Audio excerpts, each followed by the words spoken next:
s'agit là d'une animation de groupe. Un groupe, c'est une entité qui naît, qui évolue, qui vit et qui meurt. Mais le fonctionnement d'un groupe n'est pas le même que le fonctionnement d'une personne.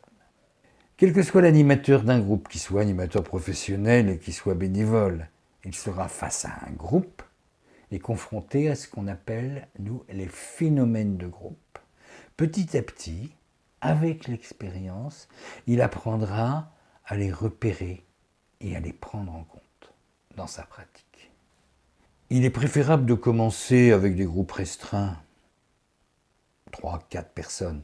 Les phénomènes de groupe, ils sont beaucoup moins forts. Et petit à petit, on évoluera au fur et à mesure que l'on se sent à l'aise.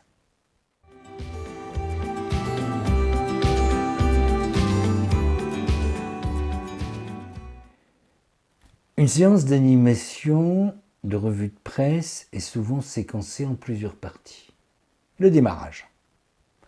Connaissance des personnes, présentation, prendre des nouvelles des uns, des autres, des absents, présentation des articles possibles, choix du groupe.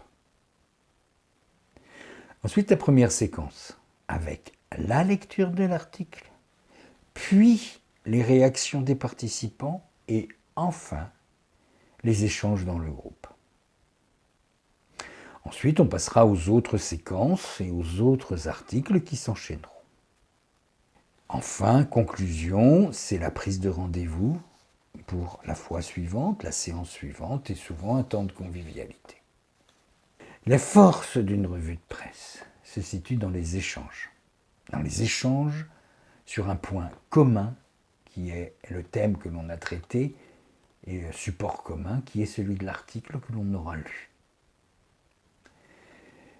La première phase de cet échange, c'est celle de l'expression, où chacun va pouvoir s'exprimer. Le rôle de l'animateur est de faciliter l'expression de chacun. Une fois les expressions émises, et seulement une fois qu'elles ont été émises, il devient possible d'échanger.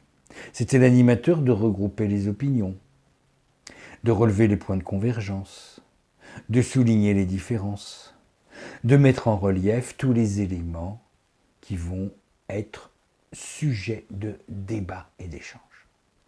L'animateur veillera à ce que la parole ne soit pas monopolisée par quelques-uns et à ce que chacun trouve sa place.